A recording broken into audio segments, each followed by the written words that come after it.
And by the way, I want to make note for all of those listeners who are on vacation this week, and there are a lot of you. I want to thank you all for the emails you sent to me during the week, and I promise I will try to get to as many of those as I can. Now, to start off, let's talk about cuts in general. And the reason is this. We all know, deep down, we all know that at some point, life is no longer fair, and that all kids, including our own, are inevitably going to have to learn how to deal with disappointment, right? I mean, all too often, parents try to shelter their kids from disappointment at any level, and I'm one of those who firmly believes that this sets a kid up to be a failure, not just as a child, but also as an adult. Disappointment's going to happen. It is inevitable. So if you suppress it when your kids are young, well, guess what? They're going to get more than their fair share, if not more than that, when they become adults and mommy and daddy aren't around to protect them anymore. Now, having said that, I want to get your thoughts on when you think kids are ready for that. What age does that occur in your opinion? But more importantly, when's the right time to expose these kids to a little heartbreak? You know, what are some of the ways that coaches can handle this so the kids aren't completely devastated and truly crushed by it? I'll give you an example. Just this past week, an entire slew of high school kids were cut from various teams. We all know that happened, and I know for a fact that a lot of these kids found out they got cut the same exact way. And if you are a parent of a young athlete right now, you'll remember this from the days that you played in high school. What did the coach do? He put a roster together of the kids that were on the team, and he posted it outside the athletics office with a list of all the kids and their names who made the team. Well, what happens? Every single kid during their study hall or their lunch period or whatever, they kind of herd down to the athletic office to see if they made the team or not. You see anything wrong with this picture so far? 855, hey coach, give me a call. Think about it. How would you like it if you were one of those kids that was anxiously walking to this office and you know there's a bunch of your peers standing around you? You looked up at this list only to find, or I should say only not to find your name. And when, and as you're internalizing this anxiety and this depression, what's the first thing that happens when you turn around? What's the first thing that you see? You see all your friends. And what are they going to ask you? Hey, did you make it? Well, like I said earlier, I am not suggesting, definitely not at the high school level, that we protect kids from all of that disappointment. But think about it for a second. Isn't it embarrassing and hurtful enough to know that you got cut from the team without having to answer for it in front of a whole group of your peers? Well, that is clearly old school stuff. And, there are some people who haven't stepped out of the dark ages. And that's still the way it's done. You look at a roster, and you're either on that team or you're not. And you are on display when you get that information. So let me get some thoughts from you on how we might be able to come up with some alternatives, because not everyone lives in the Stone Age. There are some alternatives to how this old school method of cutting kids can be improved. Adam, you got any thoughts for me? Yeah, when I tried it for baseball, our coach had us come in one by one, and he gave us like a 5-minute evaluation on how we did. I thought that was pretty effective, but everyone was sitting in the locker room waiting. So at the same time, everyone was like, "Oh, did you make it? Did you make it?" So you still get that. You still had to deal with that. So there was no side exit for. Yeah, there was no side exit. There's no side exit. It was you had to face your peers afterwards. So I don't know how to combat that. Well, I want Adam chiming in a lot this morning because right. I've seen Adam throw a ball, so I know you've been cut from several teams, and so this and again I don't want to drag you down into the depths of your dark childhood, right. But I'm hoping you can shine a light on some of these things. Now, tell me what you think of this, because I will tell you this next one's a little bit tricky, because one of the emails I got during the week told me that the coach notified players by way of email. Yeah, you know what? I got to tell you, I personally have said this on the show before. The email is a great way to communicate really simple facts. I'm not 100% bought into, hey, kid, you're not good enough to be on this team. I don't know if that's necessarily a simple fact, but there are certainly some merits to it. And I'll give you an example. My daughter, Sophia, who she's a very talented athlete. Lacrosse is her favorite thing.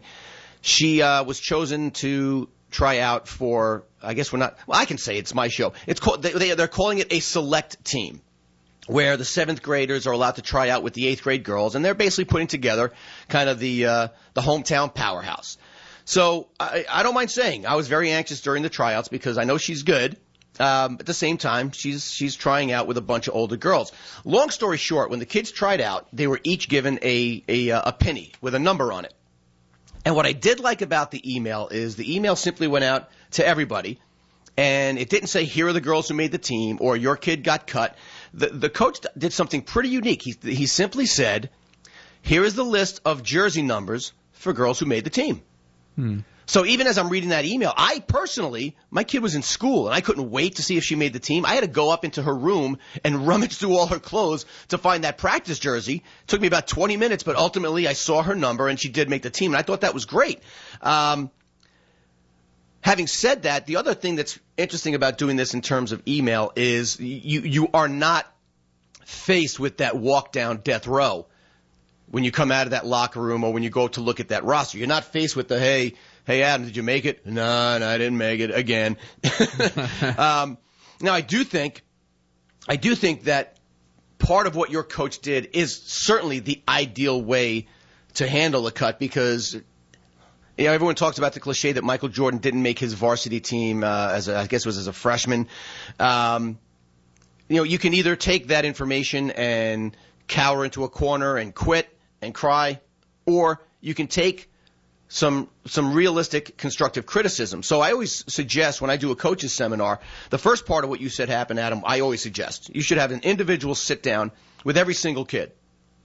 And every single kid deserves kind of a checklist of here's what you do well, here's what I need you to work on, and every kid needs to hear that before they're told whether or not they make the team. Now, the only thing I will add to the way your coach did it, Adam, is I tell every coach, make sure you have a side exit, meaning don't make any kid do the walk of shame.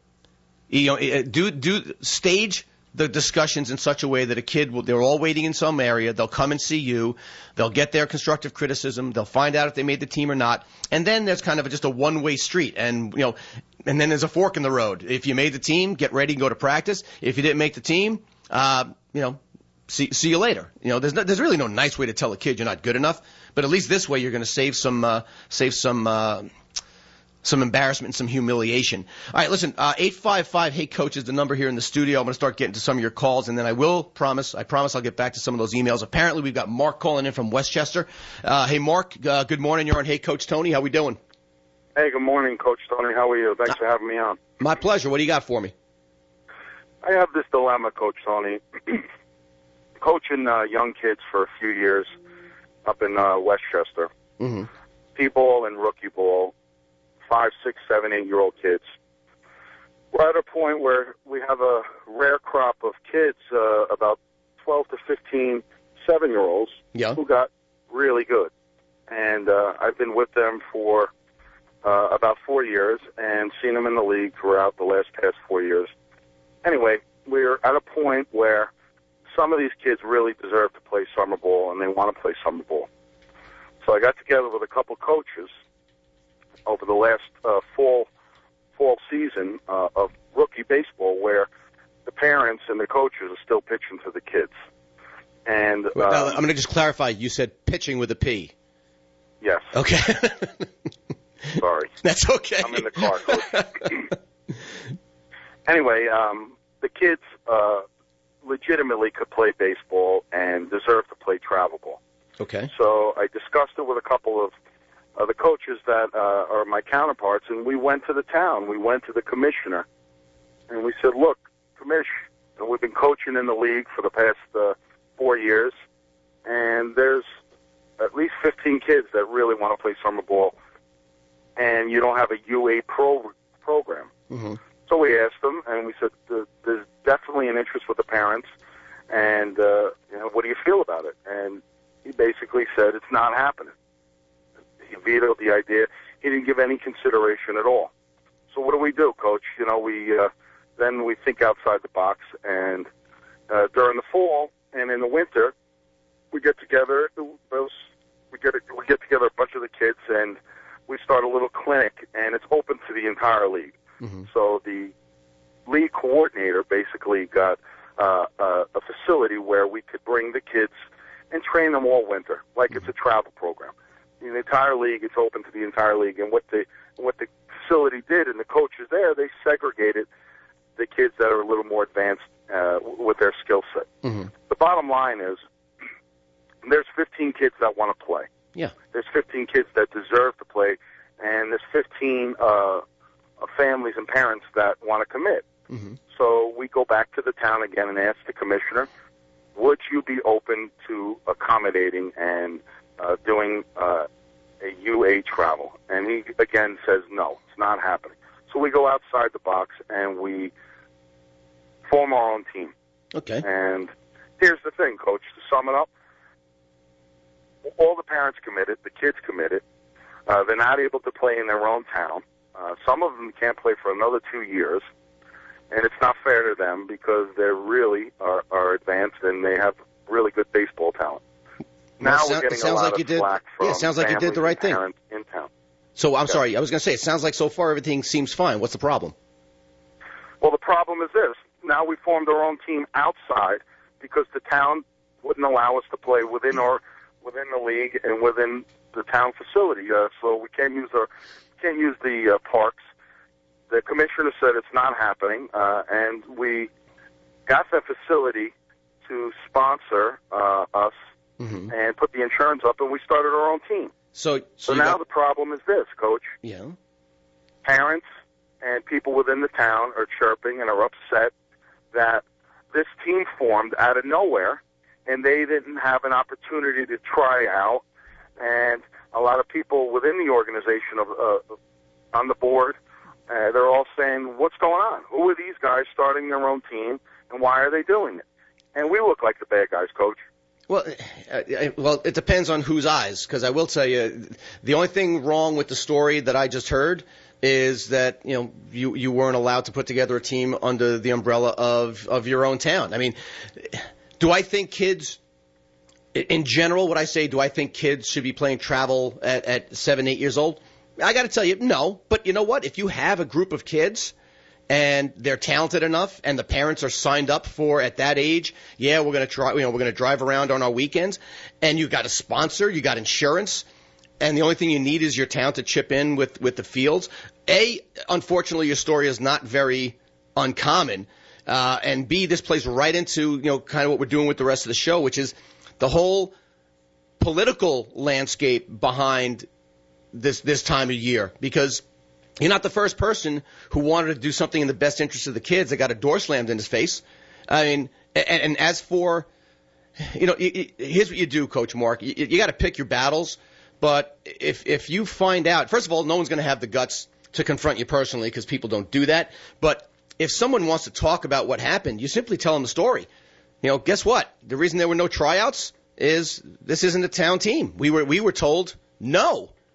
So, next year, because like you said, if some of these kids are 7 and they're not going to play for 2 years, say, guess what? Next year, if you're interested, please come and try out. We want to have as many kids have an opportunity to play baseball as we can. Just you got to make sure people know you did this the right way. If you went to the town first and they shot you down, shame on the town. If you just assumed and went out and did it on your own, then shame on you. But it sounds like you went to the town. And what was the reason they gave? What was the reason they gave you? We went to the town and said, look, there are at least a good 15, 20 kids that are advanced. And I agree with you. Do you want to push a 7 or 8-year-old kid to go play travel? They have their whole lives to play baseball and all these other sports.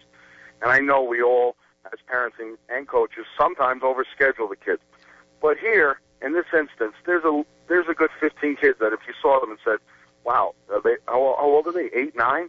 Some of them are 7, some of them are 8. Some of them will not technically be able to play travel baseball within their community, in their town, for 2 more years. Yeah, that's not fair. I got to tell you, Mark. Listen, I got to get going to a break, but I love the call, and I'm going to actually address some more of this when we get back.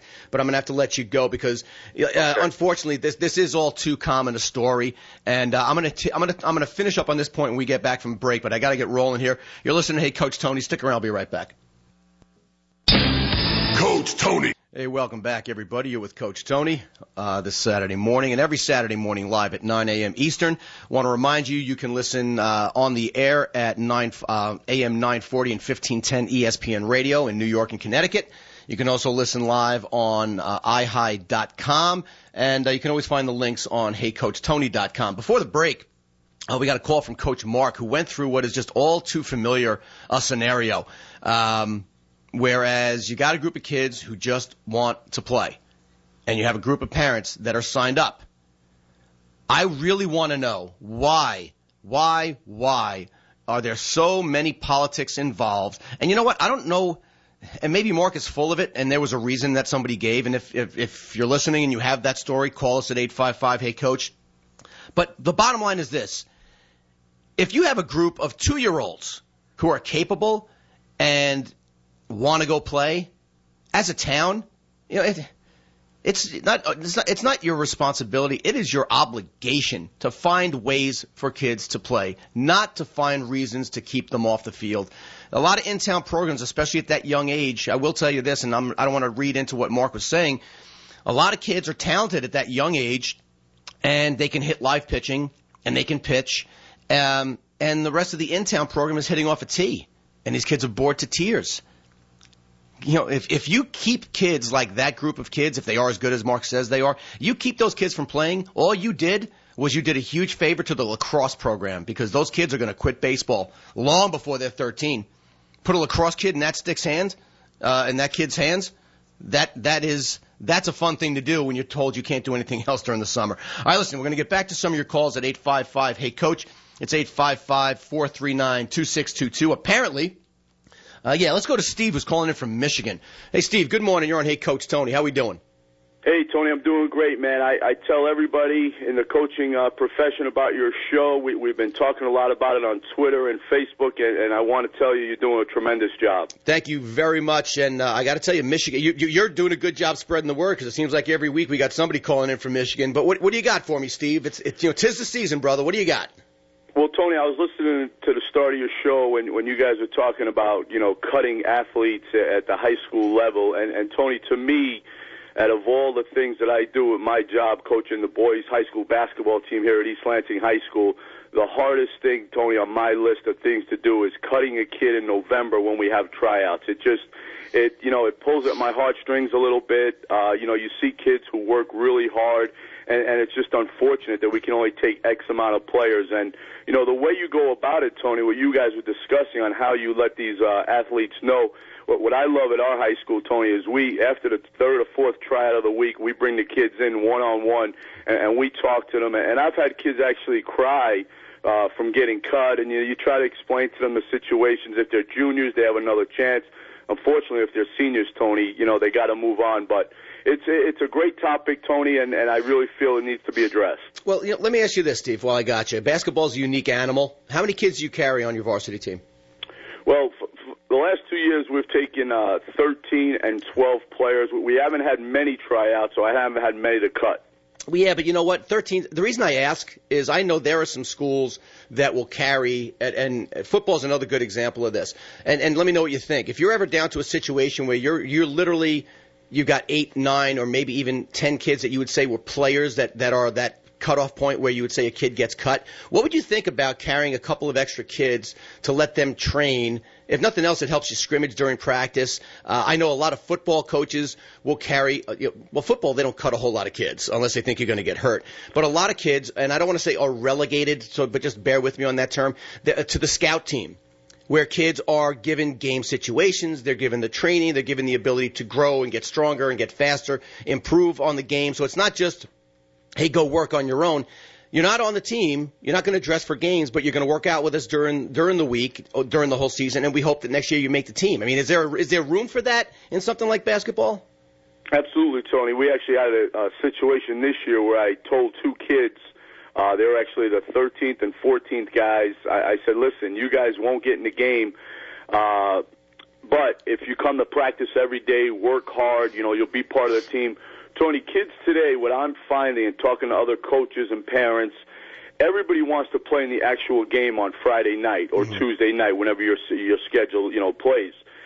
Coming to practice every day takes a serious sacrifice. It takes a special athlete. But I love your idea. Tony, when I coached in New York City, a lot of high schools had A and B teams on the varsity level. There's actually still a couple of college Division I schools. I think Kansas and North Carolina still have junior varsity teams. So it is good to take some extra guys to get those extra reps because, Tony, kids may be academically ineligible. Someone may go down with an injury, and it's always good to have some extra guys around. And you never know the kid who's a sophomore who really blossoms and can become your stud when he's a senior. Now, by the way, you told me you were a coach in New York City. I should have known from the voice that you were not a Michigan boy born and bred. Where did you coach in the city? I coached at Bishop Ford High School in Park Slope, Brooklyn. Ray Nash? Yes, sir. Ray Nash was my boss for 7 years. I was the freshman coach. And I'll tell you a quick story, Tony, about cutting the kid. We had 2 tryouts for the freshman basketball team, and we had about 40 kids try out. And, Tony, in settings like that, you may not get the ball. You may not be able to shoot it enough to impress the coach. I cut a kid. Ray Nash calls me in Monday morning, says, hey, you got to give so-and-so another chance. The kid came out. He practiced with us. He wound up being my second-best player. And that happens all the time. And by the way, you brought up something that I'm going to talk about a little bit later with regard to tryouts and how these things are run right now. And there are more holes in the tryout process than Swiss cheese. But I got to tell you, I didn't realize you knew Ray. Ray is a buddy of mine. He had me address the athletic directors and the coaches for the New York City Catholic League. And he is old school, but he is one of the good guys. Listen, Steve, thank you so much for the call, and thank you for representing Michigan, and hope to hear from you again soon. Hey, keep up the great work, Tony. Thanks, my man. And by the way, you should check out something called 3 Point Academy. It's a new app. Go on your iPhone and check out 3 Point Academy or your Android. I gave them a free plug. They started carrying the show, too. Coach Tony's everywhere. Enjoy the rest of the weekend, Steve. All right. Listen, you know what we're going to do? We're going to go to a quick break now because I went a little over on the first one. But before we do, I want to go into our favorite segment, which is our Hey Coach Tony Athlete of the Week. And this week is kind of special for me. It is sponsored this week by Wilton Sports Shop, located at 426 Danbury Road in Wilton, Connecticut. Call Wilton Sports Shop today at 203-762-8631 and take advantage of their great deals on athletic footwear for men, women, and kids. They also have a full line of athletic equipment for tennis, lacrosse, baseball, soccer, field hockey, basketball, football, swimming, softball, even wrestling. They carry athletic apparel for all sports and all ages from Under Armour, Nike, Adidas, Fit to Win, Safi, Speedo, my favorite bathing suit, Charles River, Holloway, East Ender, and more. And don't forget, Wilton Sports Shops is also your hometown provider for Spirit Wear, featuring local town team designs for sweatshirts, T-shirts, shorts, and they do this for Wilton, Ridgefield, Reading, and Weston. Now, our Athlete of the Week, it's like I said, it's unique this week in that this kid was not chosen for his athletic ability or for his accomplishments. A Wilton, Connecticut kid named Elliot Connors apparently loves to play sports.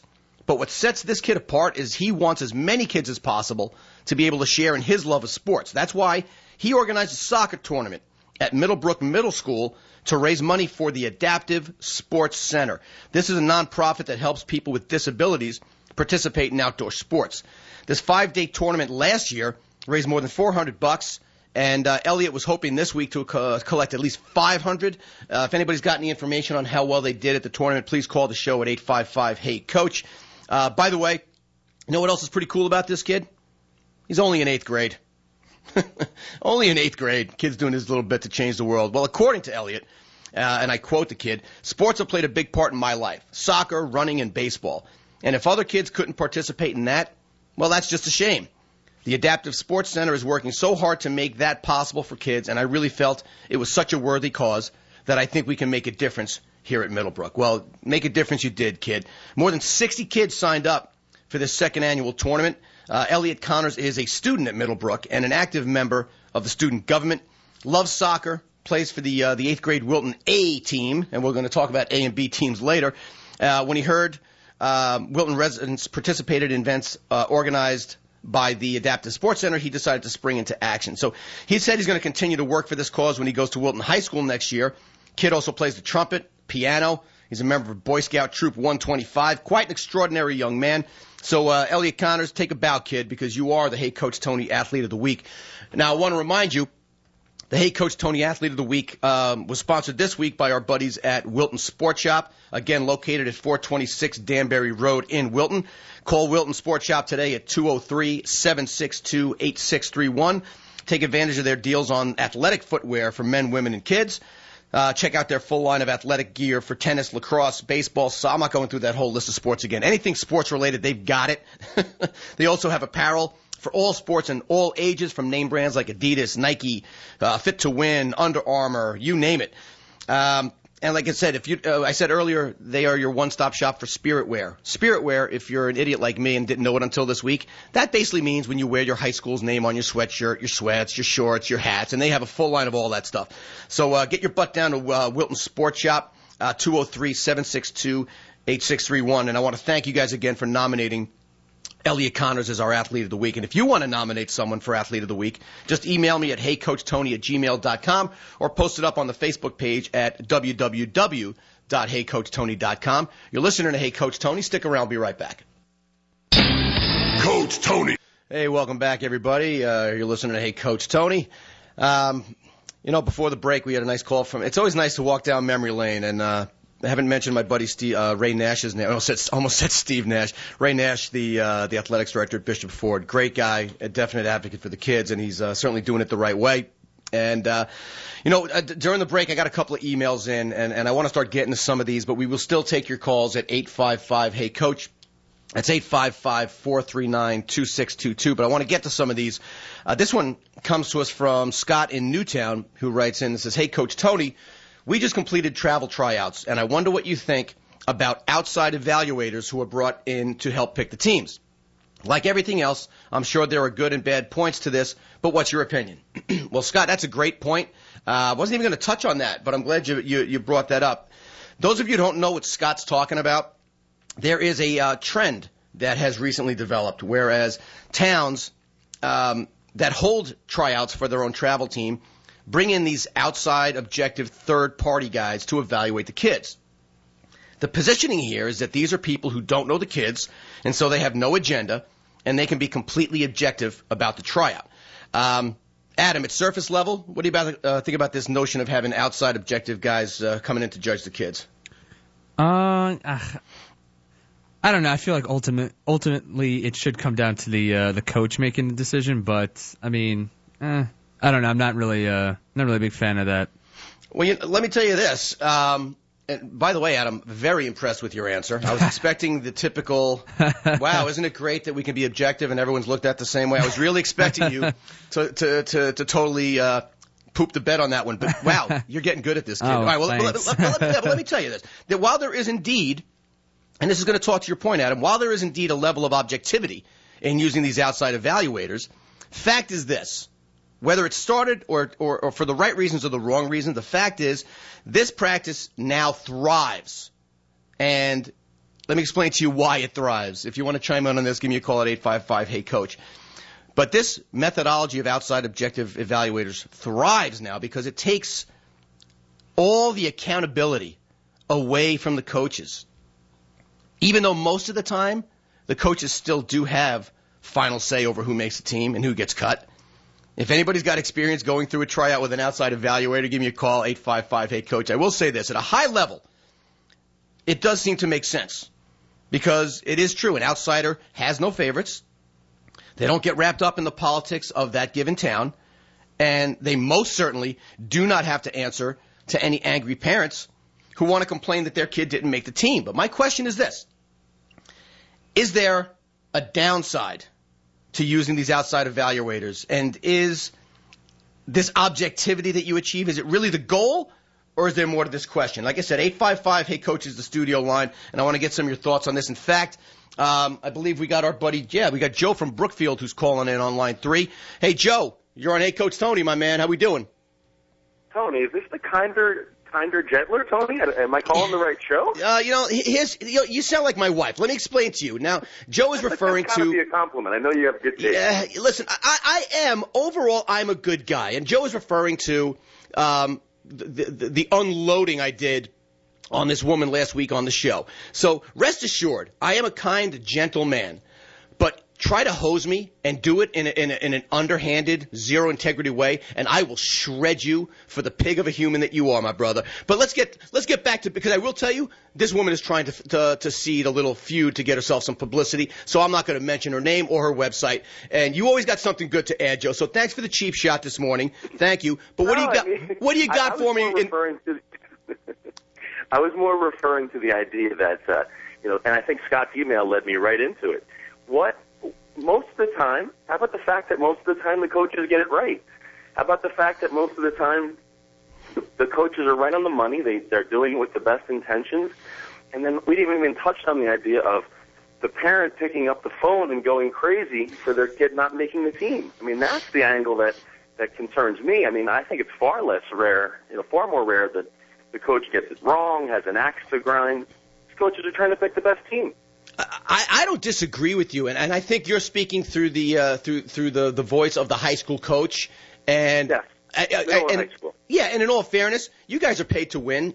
So unless it's your own kid that you might give the consolation spot on the team, yeah, you are going to pick the best players. A lot of this stems, Joe, from the people who live in the town, the people who where the coach is the guy who runs the hardware store.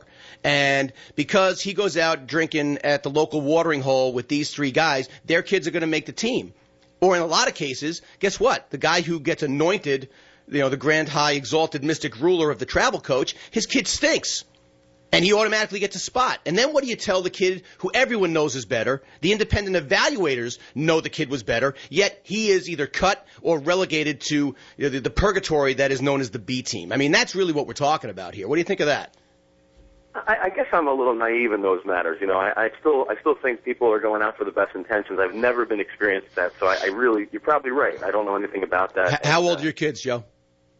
He'll be 2 in April. Oh, then you have no clue. Listen, you're a very smart guy. Wait till your kid, if you are not, whatever your sport of choice is, if you are not the travel coach and your kid goes out for a travel team, and God willing, I am still on the air in another 8 years, 10 years when your kid is playing travel, you're going to call this show and you are going to give me a 20-minute rant on what's wrong with the tryout process, my brother. I'm telling you.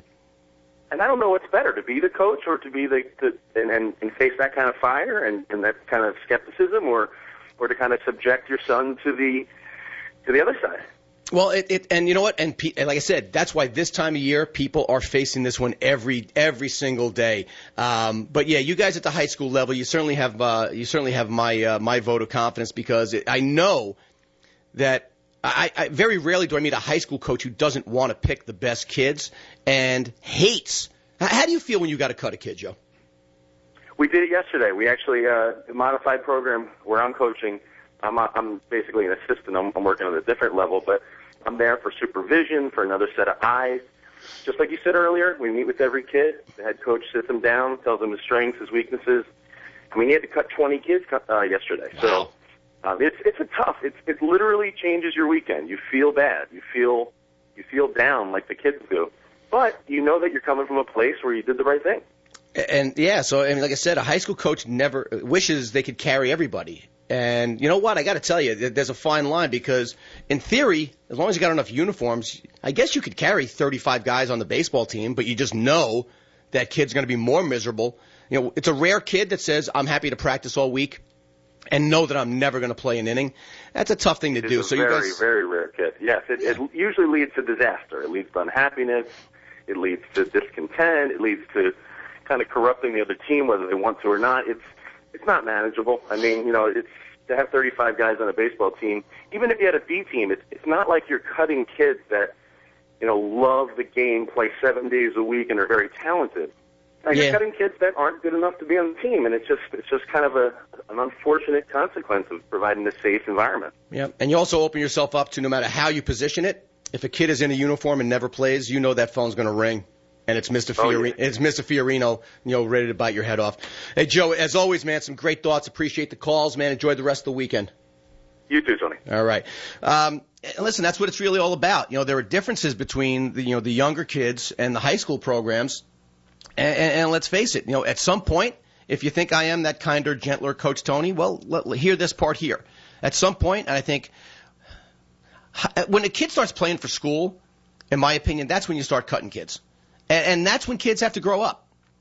So, yeah, this isn't the kinder, gentler Coach Tony. I'm still pragmatic. Grow up, kid.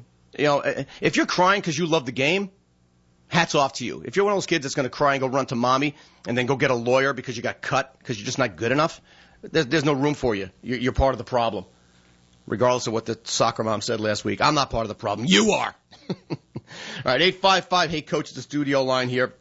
And I really want to get some more of your thoughts on maybe some of these outside evaluators. And a matter of fact, I'm going to go to a break. But when we get back, we're going to talk about that a little bit more, about these objective third-party evaluators that are infiltrating our travel programs. So stick around. You're listening to Hey, Coach Tony. We'll be right back. Coach Tony. Hey, welcome back, everybody. I'm Tony Fiorino, and you're listening to Hey, Coach Tony. And I want to thank you for listening, whether you're listening on the radio, whether you're listening online, whether you're watching me on YouTube. However you're listening to me, thanks, and welcome to the last segment of the show here. Before the break, we started talking about these independent evaluators who are more and more getting involved in the tryout process for small-town America. And I got to tell you, there's some holes in this, and I was hoping some more of you would call in with some decent thoughts. A lot of you are calling in with, I'm not taking those calls. All right, here's my thought. Just because somebody is objective, guess what? It doesn't make them qualified. You know what I mean? They can make mistakes in judging kids, your kids. A kid can have a horrible swing. I'll give you an example, and I keep going back to baseball.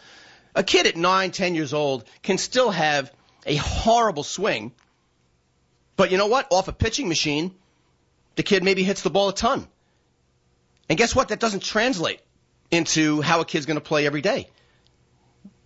Baseball coaches, if you're listening, you're going to tell me you never met a kid whose dad, brings a pillowcase full of quarters and takes the kid to the batting cage every week, and the kid just kills it against the machine, but put him in a real game, he looks like he doesn't even know which end of the bat he's holding? Of course you have. How about this one? And this one's a little bit more obscure, so pay attention. Ever heard of a kid who tries out incredibly well, always seems to play above and beyond his or her normal capabilities at the tryout, and as a guy in town who watches the kid every week, you just know he or she isn't really that good? Well, guess what? An independent evaluator is looking at that kid. So does that kid deserve a spot on the travel team because of the way he performed during that one day of tryouts? Maybe yes, maybe no. Maybe yes, maybe no. 855, hey, Coach, is the studio line here. Tell you what, let's have some fun. Let's flip that coin for a second. Imagine there's a tryout, and your kid is one of the studs in town. Your kid's a shoo-in to make the team. But guess what? Happens to have a horrible day that day. So conversely, should that kid be penalized just because he had a bad day? Maybe, maybe not. Adam, what do you think about that one?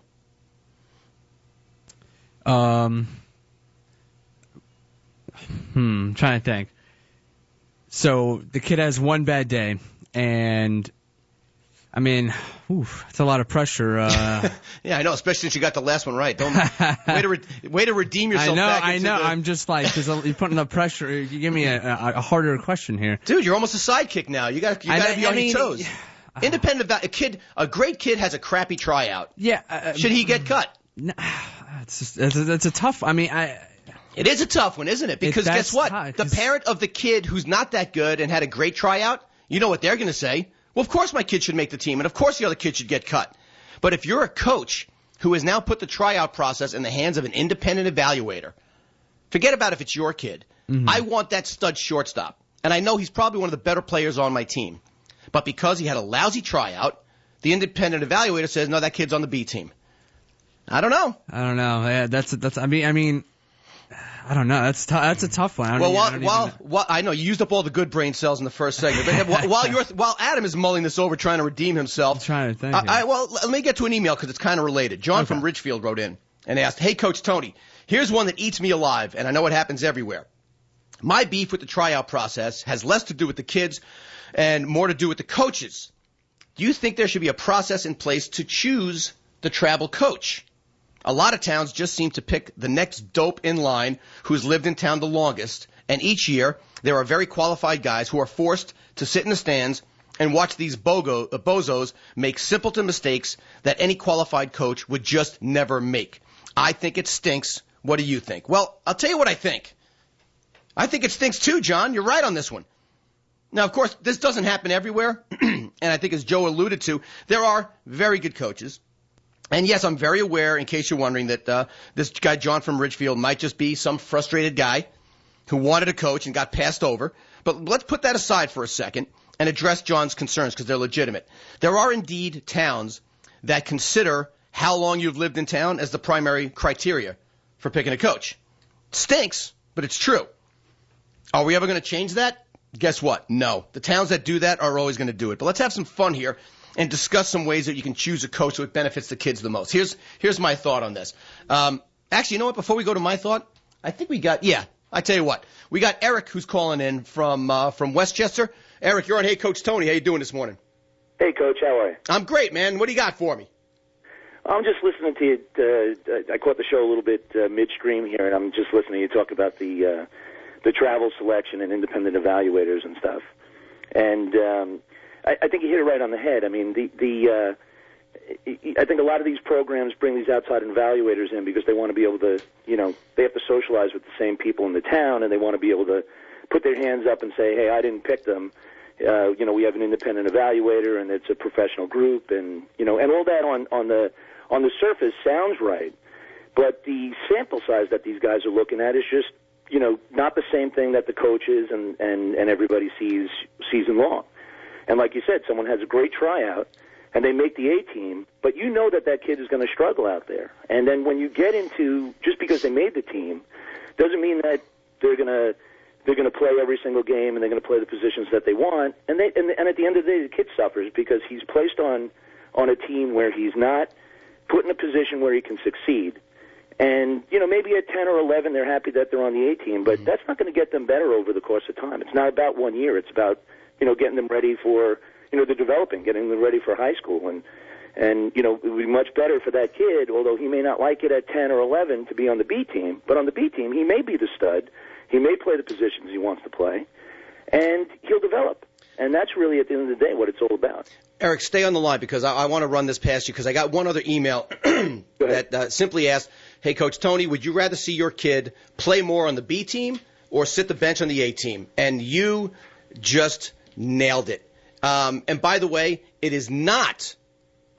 usually it is not so much the kids, it is the parents. And I have met people, I have spoken to people, I've gotten emails from people who, you say it's 9, 10 years old? Guess what? It happens through to 12, 13 years old. And when your kid is finally faced with the inevitable time in their life where they're going to stop playing ball, and we all know for most kids it's around 13 or 14, do you want to sit back and because my ego made me put my kid on the A team and he never played and he never had a good experience, guess what? You robbed your kid of 4 to 5 years of what was in their best interest, and it's because of your ego. I've seen kids parents who look back and say, wow, I wish I could have done that different. Well, guess what? You can't.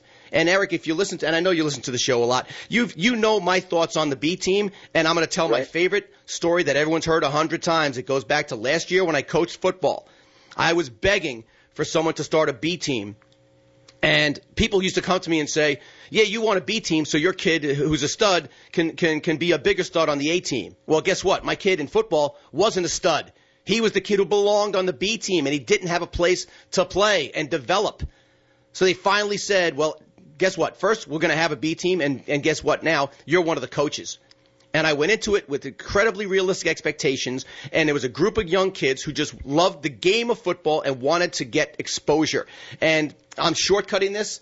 The end of the story is, and you all know this already, not only did my son, and all those kids have a tremendous season of football. But this year, if you looked at the starting lineup of the freshman football team in my town, more than half of them were the kids who were relegated to the purgatory of the B team. And if there was no B team, those kids would have either sat the bench because they didn't develop, or guess what? More than likely, they would have quit football. And I can only speak selfishly about my kid. Football changed his life. And I mean that literally. My son went from the timid, skinny little kid to, and if he's listening, don't let this go to your head, kid. He is ripped from being in the weight room. His speed has gotten so much better. His power has gotten so much better. But you know what, more importantly, Eric, what do you think improved more than anything else in that kid? Well, self-esteem. Confidence. The kid plays, he walks around his high school like he owns the place. And that's something I could never give him. He had to get it himself. And he got it from playing. He's a baseball player, and he's very good. He got his confidence from being a B player on a B team. I hope that happens to every single kid who ever plays a sport. And if you're one of those parents who thinks it's important to be on the A team, guess what? Call me in 3 years and with a gun to your head or a bottle of pills in your hand when you're ready to kill yourself for the way you ruined your kid's childhood. Eric, man, great call as always. It's good to hear from you. It's been a while, man. I hope you enjoy the rest of your weekend. All right, Coach. You too. Have a good day. Bye. Got some good calls today. I'm excited. You know what I want to do? Because we got just got a couple of minutes left. I want to hit you with a fun story. It's not really sports related, but it is probably the most disgusting story ever. And I'm just going to hit you with it. Most depressing parent story ever. You ready? Get this. And I am not going to mention the town. Adam, when you have to hit the music, just hit it. I'm going to try to hit the highlights there. A town in Colorado. In this town, organizers of the annual Easter egg hunt, attended by hundreds of children, had to cancel this year's event. Want to know why? The organization cited the behavior of aggressive parents who swarmed into this tiny park last year, determined that their kids get an Easter egg. That's right. Last year's Easter egg hunt was over in seconds, much to the chagrin of tiny little kids left standing with empty baskets in their hands. You want to know why their baskets were empty? Too many parents jumped a rope barrier that was set up to allow only children into this park. In other words, organizers were smart enough to know that they should put up a barrier to keep the parents out, but the thought of their own child going without a freaking Easter egg was too much. So these losers jumped the barrier. They jumped the kiddie barrier and were probably elbowing little toddlers out of the way to make sure Junior got his freaking Cadbury cream egg. You disgusting disgraces. And Colorado's been representing the past couple of weeks. Fix it there, guys. Helicopter parents, back off. Hey, great show this week, everybody. As always, appreciate the support, the calls, and the emails. I hope you enjoyed the rest of the weekend. Be sure to tune in every Saturday at 9 for Hey Coach Tony. Love you all, guys. Take it easy.